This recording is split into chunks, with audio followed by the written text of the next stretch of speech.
Hello friends, welcome to சமையல் diary. இன்றைக்கி நம்ம சமையல் டைரியில் எல்லாருக்கும் பிடிச்ச ஈஸியான தக்காளி சாதம் எப்படி பண்ணுறதுன்னு பார்க்கலாம்.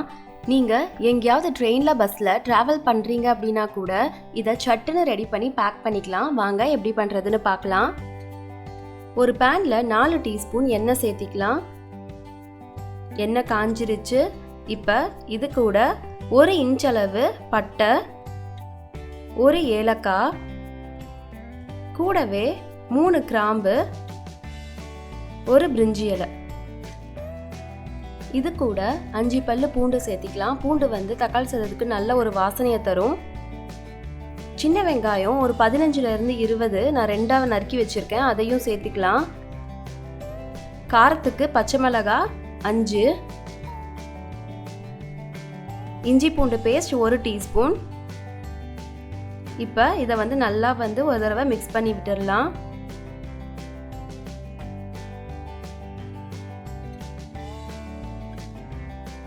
அரை டீஸ்பூன் மஞ்சத்தூள், 1 கைப்பிடி அளவு கருவேப்பிலை, 1 கைப்பிடி அளவு புதினா, 1 கைப்பிடி அளவு கொத்தமல்லி தழை. 3 இலையும் சேர்ந்தது அப்படின்னா தக்காளி சாதத்துக்கு ரொம்ப நல்லா வாசனையை தரும். பிரியாணி மாதிரி ரொம்ப நல்லா இருக்கும் தக்காளி சாதம். மிதமான சூட்லேயே ஒரு 2 நிமிஷம் வெங்காயத்தை நல்லா வதக்கி விடுங்க. 5லேருந்து 6 தக்காளி நறுக்கி வச்சிருக்கேன் பொடியா, அதை சேர்த்திக்கலாம்.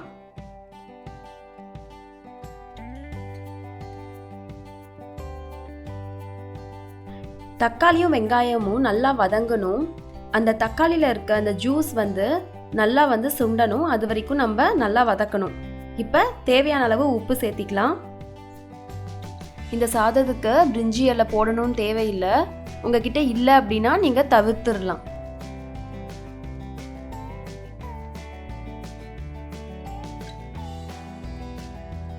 பாருங்க, அந்த தக்காளியில் இருக்க அந்த ஜூஸ் நல்லா இப்போ வெளியே வந்துருச்சு. இப்போ அது நல்லா சுண்டணும். மிதமான சூட்லேயே வச்சு நல்லா மிக்ஸ் பண்ணி விடுங்க. இந்த தக்காளி சாதம் குழந்தைங்களுக்கும் ரொம்ப ரொம்ப பிடிக்கும்.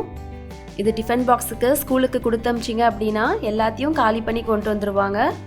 இது பண்ணுறதும் ரொம்ப ரொம்ப ஈஸி, ரொம்ப டைம் எடுக்காது. 5 நிமிஷத்துலேயே ரெடி ஆகிடும். இது கூட தயிர் பச்சடி இல்லைன்னா வத்தல், சிப்ஸ் அப்படின்னு நீங்கள் எதை வச்சு சாப்பிட்டாலும் ரொம்ப நல்லா இருக்கும். பாருங்க, தண்ணி இப்போ நல்லா சுண்டிருச்சு. இந்த அளவுக்கு வந்த வாட்டி நம்ம ஸ்விட்ச் ஆஃப் பண்ணிடலாம். அவ்வளோதான், நம்ம தக்காளி தொக்கு ரெடி ஆயிடுச்சு. இப்போ நான் ஒயிட் ரைஸை நல்லா ஆற வச்சு வச்சுருக்கேன். அதை இதில் கலந்துடலாம். எப்பயுமே தக்காளி சாதத்துக்கு, இந்த கிளற சாதத்துக்கெல்லாம் ஒயிட் ரைஸை நல்லா ஆற வச்சு எடுத்துக்கோங்க. இல்லை அப்படின்னா நல்லா குழஞ்சிரும். இப்போ நம்ம மிக்ஸ் பண்ணிடலாம். இப்போ உங்களுக்கு உப்பு பத்தலை அப்படின்னா கொஞ்சம் உப்பை சேர்த்திக்கோங்க. எனக்கு உப்பு பத்தலை, அதனால நான் கொஞ்சம் சேர்த்தி மிக்ஸ் பண்ணி வச்சிடுறேன். அவ்வளோதான், தக்காளி சாதம் ரெடி ஆயிடுச்சு. கண்டிப்பாக வீட்டில் ட்ரை பண்ணி பாருங்கள். ட்ரை பண்ணி பார்த்துட்டு எப்படி இருந்ததுன்னு எனக்கு கமெண்ட்டில் சொல்லுங்கள். இந்த வீடியோ உங்களுக்கு பிடிச்சிருந்தது அப்படின்னா சமையல் டைரிக்கு சப்ஸ்கிரைப் பண்ணுங்கள். Bye friends.